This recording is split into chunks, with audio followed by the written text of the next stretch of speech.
My name is Will Mebane. Welcome to The Conversation.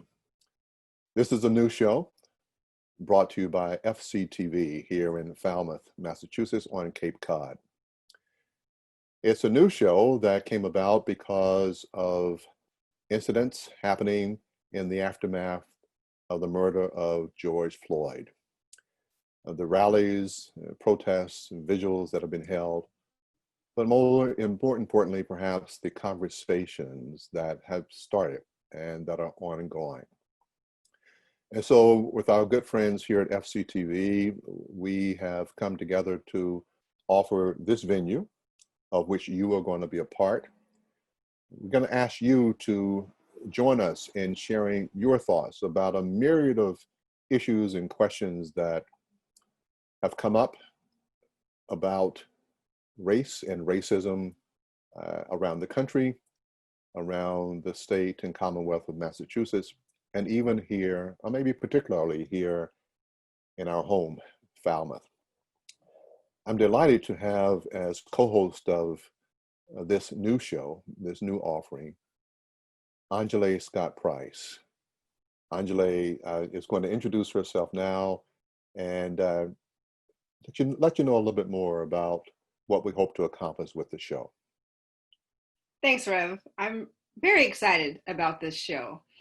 I think the best way for us to move forward as a community, as a culture, as a nation, is to have difficult conversations, to talk about things that are uncomfortable, to have significant discourse about various topics. And I think the topics around race and racism in light of recent events is incredibly important. It's the elephant in the room. It's the thing that's always there but doesn't always get talked about. It influences us in ways that we don't even realize. And I think it's important for us to have these conversations so we can make Falmouth and our nation and the world a better place for all of us to live and enjoy. So I'm really looking forward to having some conversations with you, Rev, and with our guests, and with the community. Thanks, Onjalé. So neither Onjalé nor I profess to have the answers. In fact, we're quick to admit that we don't have the answers. We've got lots of questions though. And so we're going to pose some questions to you, members of the community. And you'll be hearing some responses to the questions we have for this first show.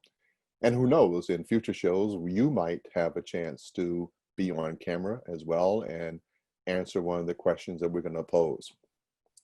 So without further ado, why don't we go now to the first question that we've asked some people here in Falmouth to address.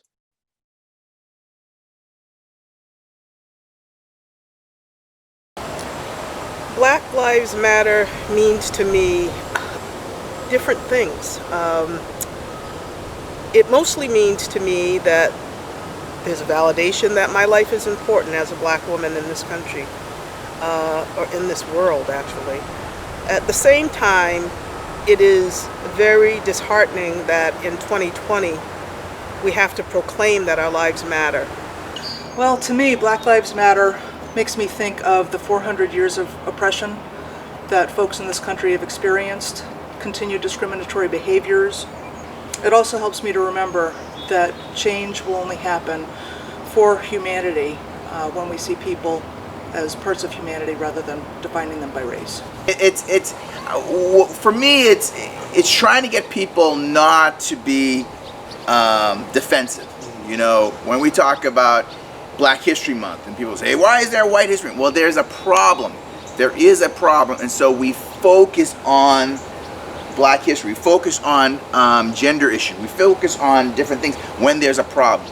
And so right now, there's always been this problem, but we're focused on it and we're like saying, let's do something. Let's not just cry out, but let's take positive steps. It makes me feel good when I ride around and I see signs. It makes me feel like people are paying attention and they care. But it also makes me sad that we have to put out signs. My belief is we're all human beings. We come into this world equal. We have created inequality. and it's time that it gets fixed. Our attention right now is on Black Lives Matter. I think it's a human right issue.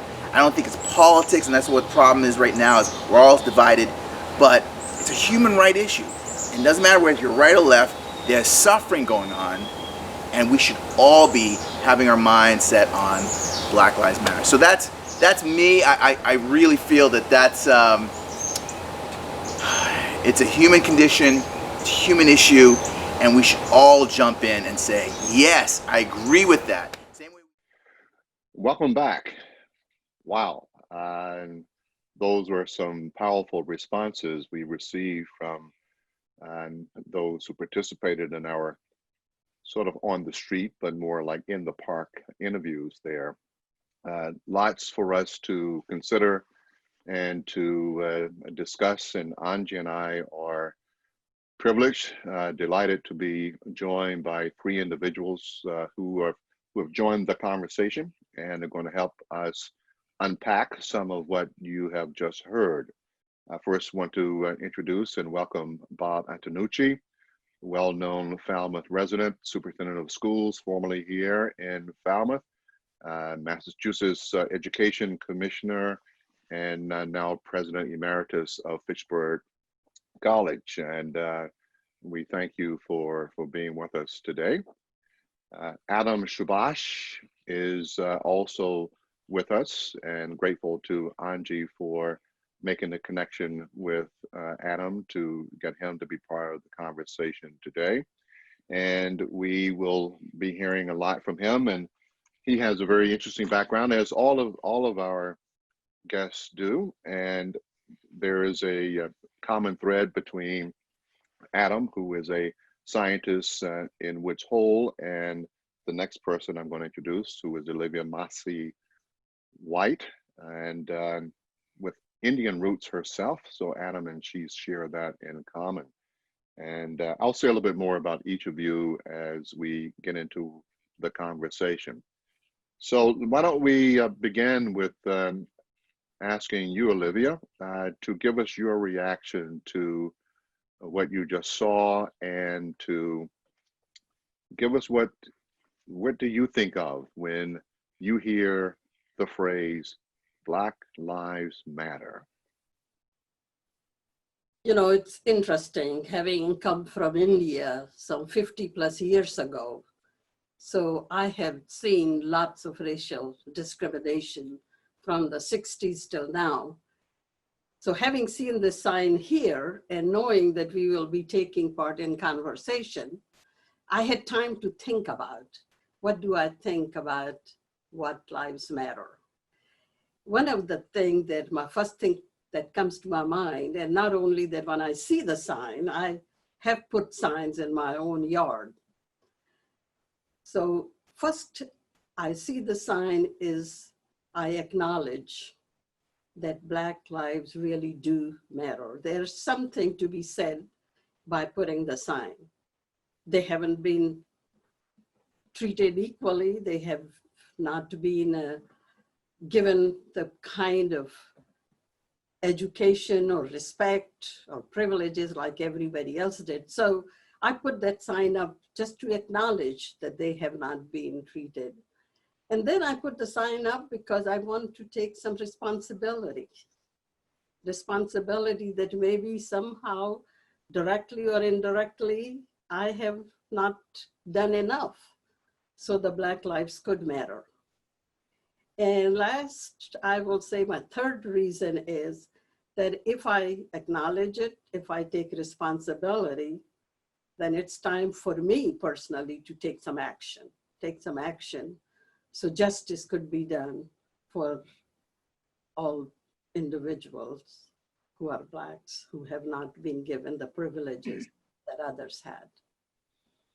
Well, we know that some signs, once they've been put up, have been taken down by vandals. And I'm going to give Anji a chance to talk with Adam a little bit about that, because I think she's familiar with an experience he may have had with that himself. But let me go to Bob first, and And first of all, apologize. I referred to it as Fitchburg College. It shows you how old I am. Fitchburg State University. Grateful again for your presence with us today. So what comes to mind for you when you hear that phrase, when you hear someone chanting, shouting, Black Lives Matter? So what does that mean? First of all, I graduated from Fitchburg State College when it was a college, so I accept your introduction. That was fine. What it means to me is a call to action. That phrase, when I see it on signs, when I read about it in the newspaper, when I hear us talking about it today, it says to me, it's a call to action. We need to do something. You can say that we've done it in the past 20, 30, 40, 50, 100 years. I don't think we've done as much as we should have done. And we're at a critical juncture now in this country and in this world. As we heard in the videos, we're talking about human beings. A human being, whether they're white, black, gay, transgender, whatever, is a human being. And so when we see that sign, we have to respect that. There has to be a respectful attitude toward people today. And I think that's what that sign brings to me when I see it. I'm glad we're seeing so many of it. I don't think it's a sign that has anything derogatory about it. And if anything, it has a positive ring to it. And so hopefully as we see those signs, as we get out of this pandemic, we can begin to take more active action. I think now we're talking a lot about it. We'll continue to talk about that. This conversation is a perfect example. But at some point, we're going to have to take some aggressive steps. It's more than about the police. It's more than about government. It's about all of us. All of us have a critical role to play. We have to step up to the plate. I hate to use the baseball analogy. We have to hit that ball, and we have to make sure we hit some home runs. Anji, let me hand it off to you and have you engage Adam in this conversation. Yeah, so I've been recently getting to know Adam, and one of our first conversations was actually about his Black Lives Matter signs that were stolen from his yard. And I know he lives over there off 28 right now. And I thought to myself, how much do you really want to take a sign that you are willing to stop or pull over on such a busy road to take the sign out of someone's yard? So not only are you putting yourself in danger with where the house actually is located. I drove by it recently, and to go onto someone's property and take a sign. And so that made me really think, okay, when I think of Black Lives Matter, I think of like Rob said, just not just about the police or about the military, about our government. It's about people. And so we need to respect that people's lives have not mattered in the past and now, and that's what we're promoting, is that Black lives do matter. And so when someone wants to take that sign, they want to remove that, what are they trying to say? Are they trying to say that Black lives don't matter? Are they trying to say that they don't want Black lives to be equal? And so I know we can't necessarily speak to what people may be meaning when they take those signs, but I wanted to talk to you, Adam, a little bit about how it made you feel to have your signs continually stolen. And you've told me about the things that you've done to try to deter people from stealing them. I hope you can share some of those things. But just what's it been like to have those stolen and knowing that someone is taking them from you on purpose? Yeah, thanks, Anji. And thanks for including me in this conversation. It's really I'm really happy to be here. Yeah, it's been an interesting process. I feel like I first put up a sign right after hearing about George Floyd and Breonna Taylor, and I feel like I felt very similarly to you, Bob, and you, Olivia, that it's a statement. It's something that is projected out into the community and kind of affirms that Black Lives Matter, because they do matter. And like you said, Olivia, it's also, a reminder to me every time I come home that I see it. And it's a reminder of, this, what am I going to do personally to make sure that Black Lives matter? And so I put out this sign, and initially it lasted about a week before it got taken. let me rephrase that. It lasted about a week before someone took it and put some very racist kind of flyers in my mailbox alongside them taking the sign.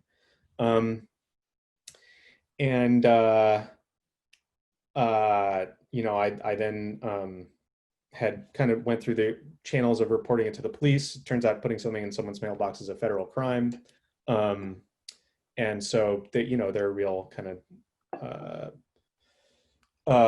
repercussions for someone taking this action. It's illegal, but also just from a you know, standpoint of me taking action, I said I couldn't let this stand. So I went out and got 2 more signs and put them out. Those lasted all of, I think, 24 hours before they got taken again. The next thing I did was put some up in the tree so that they couldn't be taken from the road.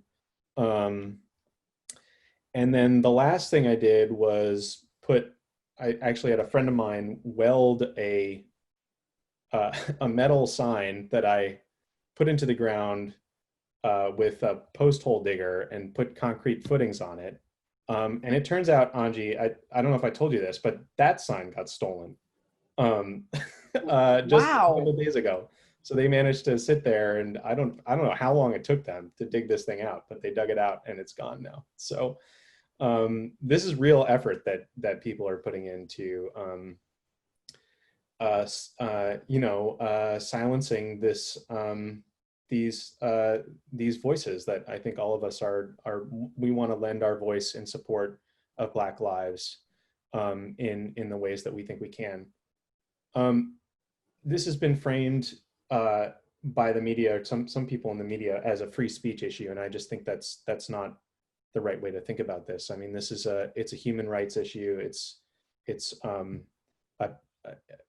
personal issue, an issue of you know, humanity and respecting everyone in their lives, and not just their lives, but their voices and their contributions to society and their minds and their thoughts and all that goes with a life. And the fact of that matter is that these Black lives and everything that comes along with that have been repressed and not listened to and sidelined for so long. And you know, taking this sign and silencing this voice is just, I think, one more example of how this happens in all sorts of ways in our community. And it's really frustrating to see that happen, but I won't stop putting signs out. So I got to think of the next thing to do to prevent this sign from getting stolen. I think I'll give you go ahead, Anji. I'm sorry. I just wanted to say, I think it, like you said, it goes to show how voices have been stifled in the past, is that if you just put a sign out and people don't want to see the signs and they take the signs, I think that really speaks to this movement and how strong this movement is, that people are trying to silence it in that way, is that they don't even want to see it because they know that it means something and they probably don't necessarily agree with it. So it is frustrating to know that you put concrete footing down and it's still being taken. That means that people, whoever these people are, they are working very hard to silence, which I think is a reflection of what we've been going through, is people working hard to keep Black people silenced. And so it's a interesting dichotomy there. I was going to give you one suggestion, Adam. I think you've made heroic efforts to make sure your sign remained in place there. We actually put ours on the roof. We live on Main Street in Falmouth, a very busy area, a heavily trafficked area, and I knew there was a risk of the sign being stolen if we simply put it in the front yard, and so we had someone come and bolt it to the roof line. I'm still waiting for someone to make an effort to access it or vandalize it in some way, but that may be your may be the next option for you to put it up on the roof.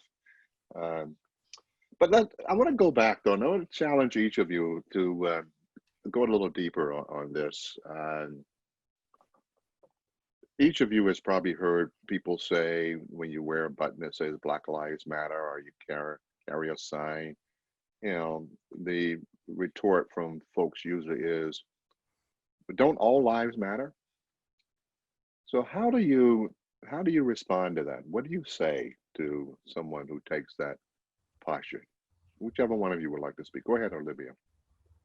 You know, it's interesting as Adam was talking, I remember that last year, I put up a sign when some shooting had taken place. And I was confronted by somebody in my church and says, don't all lives matter? Why did you put that sign? It just so happened that that person not only belongs to my church, but he also lives in my neighborhood. So I said, of course all lives matter. But the sign I put there is because it's the Blacks that have been marginalized. They are the one that the police have been going after. They are the one their lives is endangered. They are the one they haven't been treated. And that's why I had put my sign. Well, shortly after that, the sign disappeared. I'm not sure as to who took it. So my daughter-in-law happened to have another sign, and so I put the second sign. It stayed there, and I still have a sign, and it had not been taken. But the more I think about it, that it is having that sign now, it gives people, when they see it, and you know, we're talking about living here in Falmouth, and I have seen the signs quite often in the houses that are not owned by African Americans, but these are people that is the white community. So it gives me hope that the community is getting behind in recognizing this is not fair, that the Blacks' lives do matter, and there is some action that needs to be taken. So. Yeah, Thank you. Bob, you know, similar, when people say that, you know, all lives do matter, there's no question about that. But here we're talking about the issues of equity and discrimination. If everybody was equal in terms of what we're addressing, we wouldn't need that sign that said Black Lives Matter. But Black lives do matter because there has been discriminatory practices. There has not been equity among the races.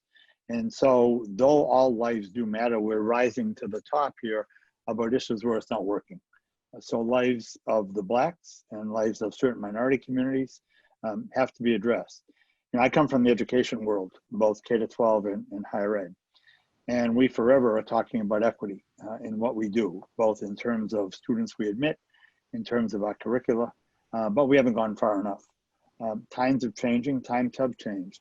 And as I said earlier, the call of action says we have to do more than we're doing now. And I think if we focus on the human aspect, if we focus on the issue of equity, and we focus on the issue of discrimination among and between races and genders, we'll make some progress. It's going to take a long time. It's going to take some hard effort by a lot of people. The sign and the damage done to signs is one small issue. But if you look across this country, in various segments of this country, the discrimination practices are far greater than we see here. That doesn't mean that we can't do more here in the community of Falmouth and our surrounding communities, but we need to look at it as a national priority. And I'm not sure the leadership at times see it as a national priority.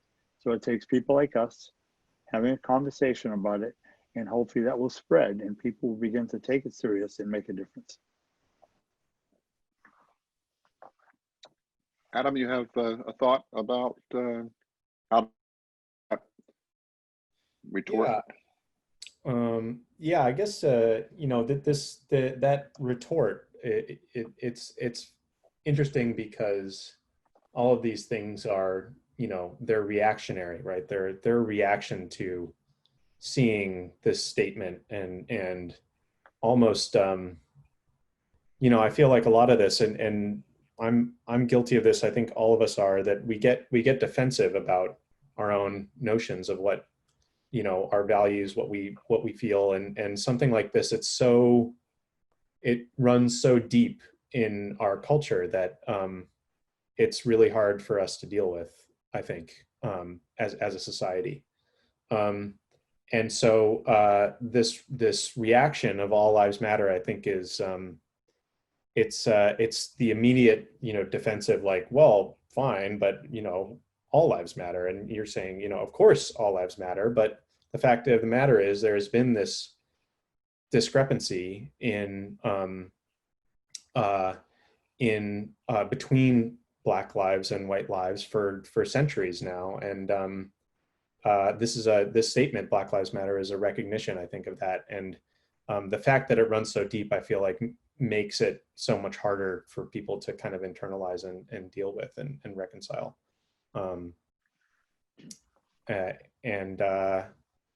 That's just a hard thing to know what to do with. But the other thing is that it's it is a reaction and a defense to the Black Lives Matter movement. And I think that's an important thing to recognize for us too, in terms of moving the conversation forward. I want to ask my co-host, Anji, what do you say when people respond, well, don't all lives matter? Why draw attention to Black lives? It's interesting. I was thinking about that this morning when I saw what happened in Lebanon with the explosion in Lebanon, and people are, you know, doing hashtag pray for Lebanon and send help to Lebanon. And I thought, in a way, is this similar to the Black Lives Matter movement, where we're saying in this moment right now, something is happening in this country and they need help and they need prayers. Are there other countries who are saying, well, don't all countries need prayer? Don't all countries need help? And I realize this is not a apples to apples comparison. It kind of made me think, is this, when people ask that, I'm thinking, are you focused on the fact that this is a current movement for what has been happening, like we've said, for centuries? Or are you seeing this as a momentary thing that is going to be passing, and it's just about right now and what we're seeing on TV with police brutality? And if you're only focusing it on this moment right now and not realizing the history behind this movement or what this movement really stands for, then you're missing the whole point. And so by saying all lives matter, you're telling me that you're missing the whole point. You're not understanding that we're seeing this movement right now, yes, but this movement has been coming and it needs to keep going. I'm not sure if I articulated that in the best way. You did. But okay, thanks. So when people say it to me, I do say, well, of course, all lives matter, but we're just focusing on the ones that have not always mattered. Can we at least agree that at some point, whether you want to believe that was in recent years or hundreds of years ago, that Black lives did not matter? At one point, I would have been considered 3/5 of a person. I think we can agree that that meant that my life as a whole did not matter. So could you at least understand why we feel the need to say that? And conversation doesn't always go well, but it starts somewhat of a conversation. Well, thank you each for sharing that, because I'm still grappling, frankly, for how to respond to that. And maybe I'm grappling because it touches me in a very deep and an emotional way when someone asks that. And I guess I'm just not understanding why it's so hard for them to understand why such a statement is necessary. So I've been trying out a few responses. Curious as to what you might think about them. So I had a young girl ask me just a few weeks ago. Her mom came to me and said, I'm trying to teach her, you know, why people are saying Black Lives Matter, why we see these signs and all. And she said, can you help her? So one of the things you do as a priest, and people come to you and look for guidance and counsel and what have you. And so I spoke with the little girl, and I said, well, think of it like this.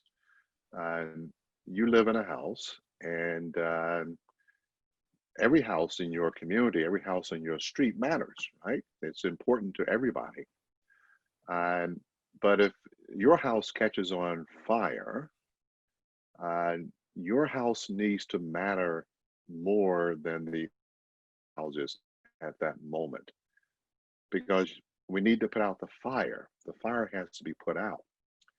And she seemed to grasp that and agree with it. And I was talking with an older person a few weeks ago, and was trying to have the same conversation with them. So, and I said, well, let's think about it like this. So if you and I show up in the emergency room at Falmouth Hospital at the same time, and I've got a sprained ankle from jogging around the block, and you come in and you've just been in a serious car accident, and you've got broken bones and you are bleeding,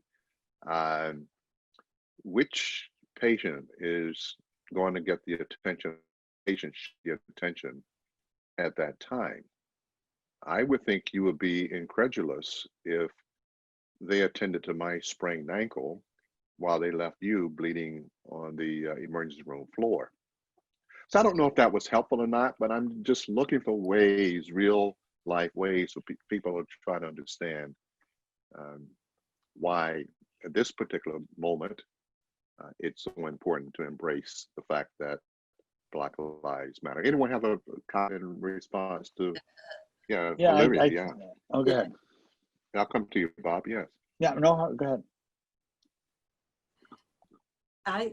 I feel it's interesting, since when I came from India, it really shocked me how African Americans were treated. They were not treated like they were equal human. I went on to college and I studied, and my field is genetics. And I taught at a university for 20 years. And one of the things that I always, big lecture in every class, I will talk about that every individual, every human being is exactly alike, genetically speaking. We have now identified, we have completed the whole human genome. We have about 200,000 to 25,000 genes in our body. So let's assume we have 20,000. 99.9% of genes are exactly alike in every human being. 99.9, almost 100, just 0.1% different. So if you're looking at 20,000 genes you have, out of 28,000, only 20 genes are different than all the other. So if anybody needs to go to the hospital for blood transfusion or organ transplant, you don't look at the skin color. You don't look at the color of the eyes. You don't look at the texture of their hair. Those 20 genes that make you different from other human beings are simply the ones that give you either color of the eyes or your skin color. That means, genetically speaking, we are exactly all alike. So the question shouldn't even come to be asked whether all lives matter or not, because we are all human beings, and it has been way too long where people have not recognized the fact that everyone, every single human being is exactly alike. We are all made similarly. So that's my genetics lesson. Thank you, Professor. Thank you. Bob, let's hear. Yeah, no, I was just responding, and that was great, by the way. I was responding to your comments about the examples that you used. I thought they were perfect. What did those two examples do? It heightened the awareness of the issue, and I think that's all we can do at this point. We heighten it, and we need to begin to show respect for what this movement is all about. But the more difficult part will be the action that we need to take moving on. But if we don't heighten the awareness, and it's good to feel uncomfortable about it. When people question us, so we question them. I don't mind being uncomfortable. I don't mind making other people uncomfortable. That doesn't mean it's in an antagonistic way. It's a matter of an issue that we need to discuss and be open about it. I think on a college campus, we see that openness. The whole differences of opinion exist. If we could take that and just make that part of society where people don't feel threatened because we talk about it. And so this is not a threatening movement. It's more a movement to respect humans, as you just heard, and to ensure that everyone is treated equally. So we are living in a different time. Some people are saying that this is a tipping point, that this is unlike any other period in this young nation's history in terms of people coalescing around the need to demand justice for all of its residents. And so we asked some people in the community to respond to a question.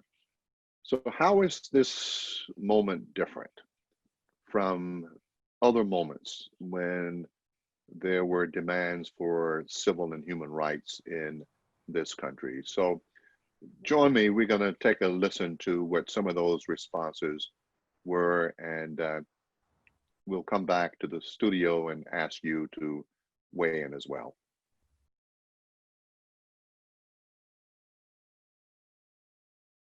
This moment in time is different, I think, first and foremost because it's global.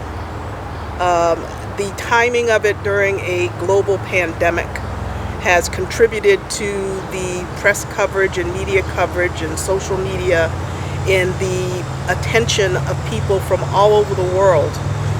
This is different because people are engaging from all walks of life. We have come to a realization that this life just isn't equal, and on a lot of different fronts. Therefore, we need to band together to make this a better place to live. And I think that with the murder of George Floyd, that has been used as a catalyst through social media to not only have the systems that continue to work against many in this country also catapulted it into an international spotlight. So I think that that's really different than what we've had in the past, at least in this country.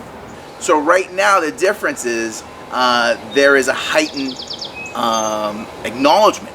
We see Trayvon Martin, and then we're seeing George Floyd, and then we actually saw it on TV, and we're like, there is something wrong. And I think the whole world can see it, that there was something wrong. You saw human suffering right there. You couldn't deny it. So people are asking questions. People are getting involved. They're expressing an interest in trying to understand how we've allowed this country to grow into a place where there is no equality. If we have equality, because of the fight that has gone on for years and years and years, if we develop a system that has equality, we could live in a much more harmonious place. People need to embrace difference. They need to understand we don't all have to be alike. We're never going to be alike. We don't all have to think alike. But we do need to be respectful. And we need to understand that you are not privileged because of the color of your skin or how much money you make or what your parents' last name is. It's because you're a human being, and we're all human beings in this together. So we heard people say a little bit about why they feel like this moment is different. There's the aspects of social media, this being more of a global issue now, getting more awareness in not just our community here in the United States, but worldwide. We've seen that there have been Black Lives Matter protests on pretty much every continent. Maybe not Antarctica, but all the inhabited ones. So we're seeing a lot of support, and I have my own opinions on why there's so much support, but I'd like to hear from our guests. What do you all think? Why do you think that this movement is so different, and why is it so different this time? Start with Olivia. I think that you framed it, what you said is really true, that there is social media. Now, you know, information from 1 minute to the other, you can mobilize everybody within seconds, and everybody can put a sign up. So it's the social media. Also, I will say that this pandemic have something to do with it. We are under so much stress. And I will also say that there is something to be said about this generation, not the people from the other generation, and not your generation will either, but this generation, the activism, I think that is really very contagious. I think these young people had some benefit that the Blacks did not have 100 years ago, 50 years ago. They are giving opportunity for education. There have been role models for them like Martin Luther King and John Lewis. But I think that this is the activism, is the young generation that I think is really flaming the fire of activism. Were you talking about my generation? Because I'm hoping that you're including me. Yes, I'm talking about this generation of the 20s and 30s and 40s, you know, younger than me. And younger than me. All right, that's us, Adam. That's us. All right. Adam or Bob, do you guys want to comment on that? Yeah, I'll maybe jump in here. Well, thanks for your vote of encouragement and support, Olivia, for our generation. And you know, there are people younger than us too. I mean, I'm considered a millennial, and we're already old compared to Gen Z, or I think it's Gen Z is the ones below us, right? So that sounds right. And you know, they're doing amazing things too. I mean, just think about the way that high schoolers were able to mobilize after all the school shootings that happened last year. I mean, it's just incredible to watch. But I think you're right that we've built on so much activism that has already happened in this country and all over the world. I mean, I think the example that I come back to, you know, I feel like our generation has made some progress in racial issues, also LGBTQ issues, but we can't deny the influence that, you know, Stonewall and the Stonewall riots had on really framing the issues for us and setting things out in this really stark way. And this time we're living in right now, I feel like this is another moment where everything is kind of getting framed in this way and just lays it out, right? And maybe it's that we're all stuck at home, and so this is all we see. There's no sports, there's no, you know, live TV isn't really a thing anymore, and so this is what we're seeing, right? And we're stuck with it. And I think at a more philosophical level, at least for me, it's, you know, particularly with Black Lives Matter and civil rights in general in this country, you know, we're feeling stuck, and we're feeling like we're not moving, we're not progressing. And I see that, you know, now I think it's become even more clear that is reflected in a lot of the, you know, some of the progress with the Black Lives Matter movement, that it, you know, there are constant barriers to progress in terms of systemic racism and all these things. And I think it maybe has taken a global pandemic to really frame those issues in a way where all of a sudden people like me and, you know, other white people and people who are not Black are actually starting to see that and really internalize it for the systemic issues that are in front of in facing the Black community in the U.S. Yeah, let me just jump in, I think, and just pick up on that, because I think both comments, both people making positive comments. Just as an aside, I think everyone being at home during this pandemic and having to talk to each other and not going to work or working from home, and I'm talking singles, married, anybody, we've spent a lot of time together, and we're using television, as we're doing right now, and social media much more than we ever have. So I think the issue came to light a lot quicker than if we had been in normal times, when we're all rushing to catch a subway or rushing to work or rushing around shopping. The whole country slowed down, the whole world slowed down. And maybe that's a lesson to all of us. We were able to slow down and finally focus on an issue that's important to us. And if we use this issue as the foundation to be better, then I think we'll be in good shape. I'm not discouraged. I'm pretty positive. I'm optimistic. It's not going to be easy, but I think we're going to get there. What do you think, Reverend Will? Well, I've been saying to folks that I've seen this movie before.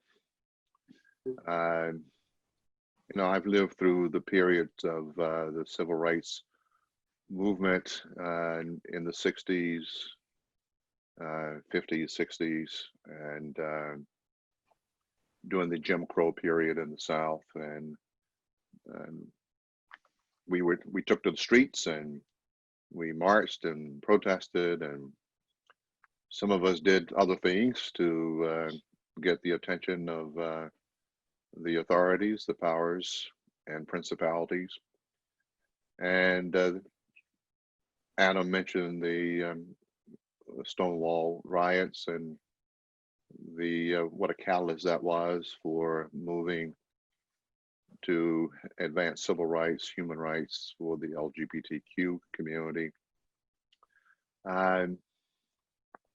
So there's just been so many times in the 6 decades I've lived where I've seen periods when I thought this is going to make the difference. You know, after Rodney King was so brutally beaten, and that was captured on camera. It's one of the first times I remember a brutality being captured on camera, and it didn't change. It didn't change anything. And then, you know, we've lived through so many other instances of brutality and treating other people with dismissing other people and all. So I appreciated, Bob, your expression of hope, because of the vocation that I chose, or that was chosen for me. I have to hold on to hope as well. I don't have a lot of hope in our systems. My hope is not in whoever is in the White House or whoever's on the Supreme Court or whoever's in Congress. I think all those things are possible, and all those things can be helpful and help move the agenda forward. But as a person of faith, you know, my hope is in a higher power. My hope is in God. And so I'm glad to see the young folks out there doing what I was doing 40, 50 years ago. I hope that if we're blessed with grandchildren, that our grandchildren won't have to be out there 40, 50 years from now doing the same thing. So that's where I am right now. Yeah. You know, I'll jump in. I came to United States in 1962, and I lived in Dallas, Texas. I was in Southern Methodist University. I was going to seminary, and there was a seminary student from Alabama, and we became very good friends, and his parents invited me to come and visit him in Alabama. Reverend Kellogg, never forget the name. So of course, back in 1962, I had just arrived in this country, my first year. So there was another Indian girl, and she and I rode Greyhound bus, and we went to Alabama. Bus stop, and there were signs, colored only. And the cops stopped us because we were just headed to the bathroom, and at that time I did not know anything about America. Pointed us to the colored bathroom and the water fountain. So I had the experience of drinking from the colored bath faucet and going to using the bathroom. Of course, you have to go, you drink the water, didn't say any different. And I came back. In many ways, I had the privilege, even though that I'm a person of color, but I had the privilege that the other Blacks didn't have. I was living with a white professor's family. I am in academic field. Later, I married a white man. And so I did not go through all of those things. So in many ways, I had the privilege, what I now many call it as white privilege. I had all those privileges. And when you have those privileges, you don't realize others who don't have that. So I see the hope now, Will, that a lot of allies are coming up. And these are the white allies that are now realizing that they have lived through privilege. They had the privilege, which is not being fair to the African American. So I see the hope in the movement is not just this young generation that's coming up, but also the older generation that have realized their privileges and are now the allies in supporting this movement. That's an excellent point, Olivia. That leads into something that I was thinking when I think about why this moment is different. There's so many aspects. There's the social media aspect of, I personally have not watched the video of George Floyd's murder. I couldn't bring myself to do it. And I toiled with that. Like, do I watch this and know what happened to this man and be able to feel that? Or do I know in myself that I can't watch that video and sleep at night? And so I still have not watched it. But I know that the Rodney King's beating was taped, but I think in this day and age, you could save that video for yourself and you can play that for others and for future generations, and we can share that. So while I don't think that we forgot about what happened to Rodney King, the country and other people did, because it was like, oh yeah, that was that bad thing that happened like back then, and I've never seen it and never will see it. But now that we have so many videos and we have such access to it, it's going to be, I think, more difficult for people to forget. And unfortunately, these things are still happening. I've seen more videos, come out of police using, in particular, the same kneeling approach that killed George Floyd. I've seen that in other videos. And again, it's not just about police brutality. It's about systemic racism, what we're seeing in our academic communities. But what I also see is, as Olivia said, a lot of allies. When I look at videos from the 60s and 70s and marches, and my mom tells me about what it was like, my family's from Los Angeles. So when she tells me what it was like, and I see pictures and it's described to me, it's almost always just Black people. It's almost always just us standing up for ourselves. And so now when I look at a crowd, it's a mix of people, older people, younger people, people of different colors. And so I think that is how the movement is different, is that there are different people involved. And that to me is encouraging. It's cautious optimism, of course, because there is a lot of work to do. And there are some people who are going to be here for the moment and not for the movement. But what I am seeing now with so many different allies, people saying, I don't know if I've not been an ally, but I want to be an ally. How do I become an ally? I was trying to order some books for myself from different Black-owned businesses and even our local bookstore here, and I couldn't get them. They were sold out because so many people are trying to educate themselves. So those are the kinds of things that that keep me cautiously optimistic about how this movement is different than other ones. Well, I thank you all for contributing. Bob, did you want to make a comment there? No, this is good. This conversation has been wonderful.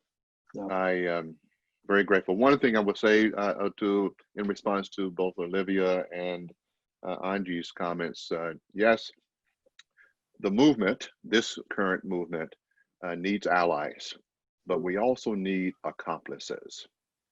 And that's a distinction for me. Yes, we need people cheering from the sides and saying, I'm with you, and I'm going to send some money, or I'm going to be supportive in some other ways. But we need people to be accomplices and to stand with Black folks shoulder to shoulder and be willing to endure whatever pain, suffering loss might come as a result of being part of this Black Lives Matter movement. And I think you've given us an idea for another for next month's show. The subject of white privilege has arisen and is on the table, and so maybe we will have the conversation next month about white privilege. We're grateful to the good folks at FCTV, particularly Deborah Rogers and Alan Russell, for their assistance in making this platform possible and helping to produce this show.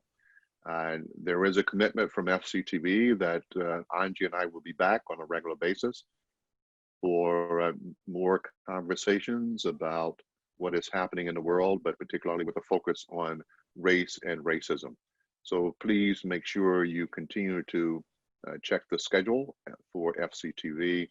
And who knows, we may catch you on the street one day asking you to respond to one of the questions we raised. So my thanks today on behalf of Angie Scott Price, the co-host and co-producer of this show. Thanks to Bob Antonucci, to Adam Subhas, and to Olivia Masih White for your participation, your presence with us. Until we meet next time for The Conversation, I'm Will Mebane.